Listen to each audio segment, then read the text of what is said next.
Hey, yo. It's Big Kurt, and welcome back to our podcast, The Feds. This is episode 78, and we will be talking about Federalist 78. Today, we have three very special guests: Timmy Lenz, a U.S. government professor from Princeton; Matthew Suddy, a professor at UPenn with a PhD in political science; and BFC, a Supreme Court judge. It's great to have you guys, but before we start, let us start with our sponsor. This episode is brought to you by Ford, with their American-made vehicles in all ranges. I especially like the Ford F-150s, as it's a great daily driver as well as being a fun weekend car. I like that they uphold key American values as well as showcasing what true patriotism is. Thank you guys for sponsoring this episode. It's been an honor getting to work with you. But now, let's get into it. First, before we address the content of Federalist 78, we will need to know the context of the events surrounding this document. Brandon, take it away. First off, thanks for having me here. In regards to the context surrounding Federalist 78, the U.S. had just beaten Great Britain in the Revolutionary War and now was tasked with the job of structuring themselves with a new government. Their greatest fear would be that they would empower the central government too much to where they would recreate the monarchy that they tried so hard to get away from. Alexander Hamilton was the prominent writer of the Federalist Papers. He was one of the representatives of the Federalist Party and was an activist for a strong central government. Any other lingering questions regarding context before we start? Yeah, just one more thing. Suddy, could you also give us a quick idea of who Alexander Hamilton is and why he wrote the document? First off, I just want to say thank you to Kurt for having me on the Fed and also to the other guests here right now. So let's get to the question. So Alexander Hamilton was one of the prominent Federalist leaders, which is why he was chosen to write the Federalist Papers. And he believed, along with other Federalists, that a strong central government with checks and balances, which was the best form of government during this time, and would lead the country to be a lot better than the Great Britain monarchy that they once had. Thanks, guys. Now we know the context around Federalist 78. Let's move on to the document itself. Timmy, could you give us a quick summary of what Hamilton is trying to say in Federalist 78? Hey, Big Kurt, thanks for having me on here. It's an honor being here, being with you and Brandon and Suddy as well. It's great to see you guys. In Federalist 78, Hamilton is mostly saying that we just need a court system that we can use to check the powers of the states and the government.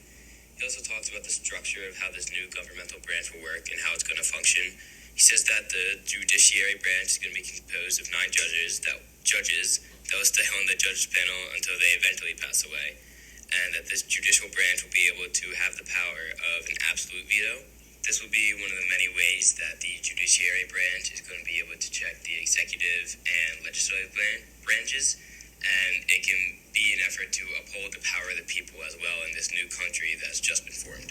Thanks, Timmy. Now, let's take a little break and answer some of the questions that our listeners have.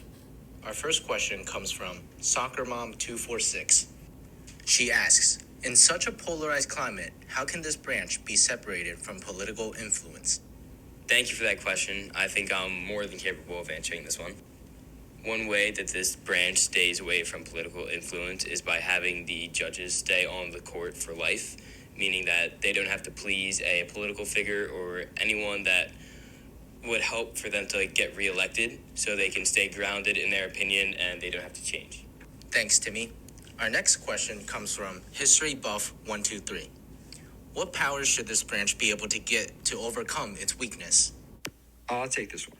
So the judicial branch should have judicial review, which will allow it to strike down unconstitutional law and will better give freedom to the people. This should be enacted because, first of all, the other 2 branches have much more power, the power of the purse and power of the army. These 2 powers just ultimately don't get rid of the checks and balances that they wanted, so there's no real check of power of those 2. Because the judicial review is not a thing, but it will allow them to strike down these imperialistic laws if they were ever to arise.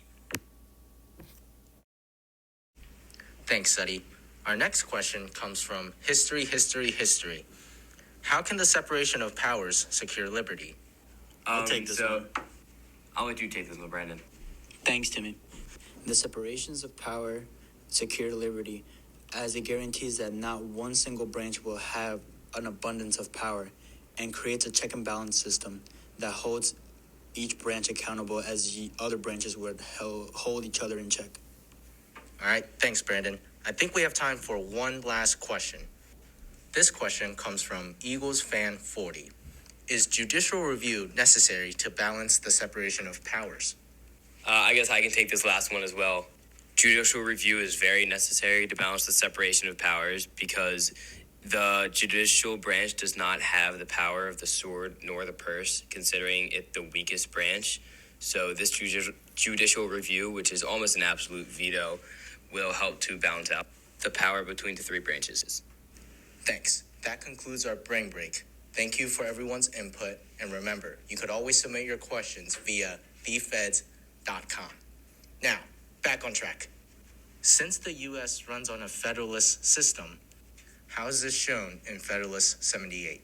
So this is shown in Federal 78 by showing the relationship between the government and the states, and now by having this judiciary branch, there's a mode of ruling that can surpass both of them. So there's not one ruling power that is able to make all the laws or all the rules in this new country. There are also many benefits that come with adding this new judiciary branch, since on the state side, they are going to inherit all the powers not laid out by the Constitution, considering in Federalist 78 this is stated, as well as having a very bound-down government, meaning that they will have a little bit more freedom as well.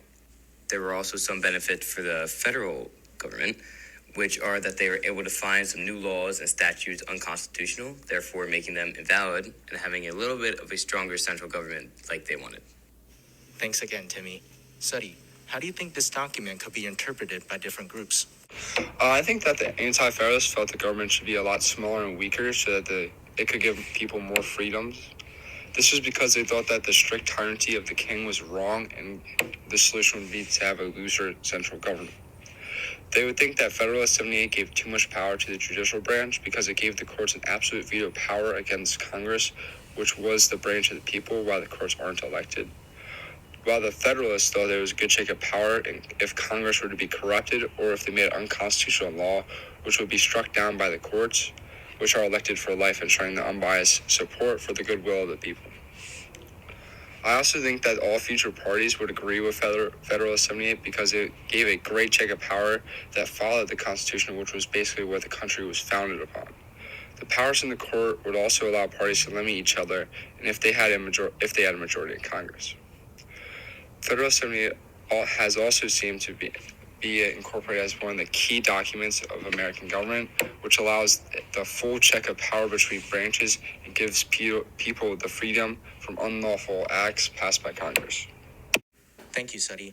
Now, how do you guys think that Federalist 78 could impact the two other branches of government? Federalist 78 had a significant impact on how the executive branch and Congress conduct themselves. Federalist 78 granted the judicial branch, which at the time was one of the weakest, the ability to have a judicial review, which gives the judicial branch the ability to strike down any law from Congress or an executive order from the executive branch that is deemed unconstitutional. The executive branch and Congress did not have a fond reaction to this document, as now that they had to pay close attention to the bills that they try to pass and really analyze if they meet the requirements of being constitutional. Thank you, Brandon. Now, moving on to our next... Okay, Kurt, hold on. So we've been doing the talking almost this whole time. I got a question for you. How do you feel that this document has portrayed the core American values, mostly the ones individualism, liberty, equality? Yeah, sure. I think that the formation of the judiciary branch itself not only ensures the protection of many core American values, but also strengthens many of them as well. Hamilton lists a few in Federalist 78. He says that in a monarchy, it is an excellent barrier to the despotism of the prince. In a republic, it is a no less excellent barrier to the encroachments and oppressions of the representative body. And it is the best expedient which can be devised in any government to secure a steady, upright, and impartial administration of the laws. This quote, to me, specifies our protection of liberty and ensures our freedom and justice, while securing equality of opportunity as well. Hamilton also says it is far more rational to suppose that the courts were designed to be an intermediate body between the people and the legislature. in order, among other things, to keep the latter within the limits assigned to their authority. And also, it only supposes that the power of the people is superior to both, and that where the will of the legislature declared in its statutes stands in opposition to that of the people declared in the Constitution, the judges ought to be governed by the latter rather than the former.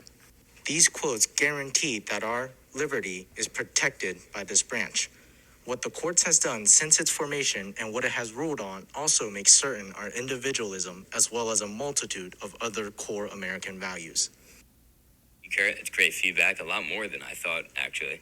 Do you have any other questions for us? Yeah, one more thing. How do you guys think that Federalist 78 could impact the balance between security, border, and individual liberty? Hey, Kurt, I actually think I can answer this question for you. So, the courts are the balance of power that kept the individual freedom for the people.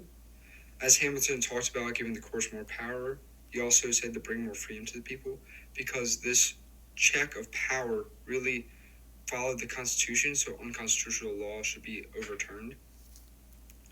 And without this strong judicial branch, the other two branches could force imperialism onto the people, which is not what they wanted. So here's a quick quote from Federalist 78. The executive not only dispenses the honoraries, but holds the sword of the community. The legislature not only commands the purse, but prescribes the rules by which the duties and rights of every citizen are to be regulated. The judiciary, on the contrary, has no influence over either the sword nor the purse. So this quote basically just shows that the judicial branch can't do much without the power to do so. This power would be the judicial review. The power checks legislators and legislators could place onto the people and cause them to have a more free life, because if the legislator gives them unconstitutional law, that should not be a thing, and the judicial branch should be able to check that power. So another quote from Federalist 78 is, no legislative act, therefore contrary to the Constitution, can be valid. So the judiciary branch's sole job is essentially to uphold the Constitution and give rights to the people. Without judicial review, this branch can't do its job. And without this branch, unconstitutional law may be passed without objection, causing an undemocratic society with imposed restrictions on the foundations of life, liberty, and property. All right, that concludes this episode of The Fed. Huge thanks again to Timmy, Suddy, and Brandon. And thank you guys for tuning in. See you next time.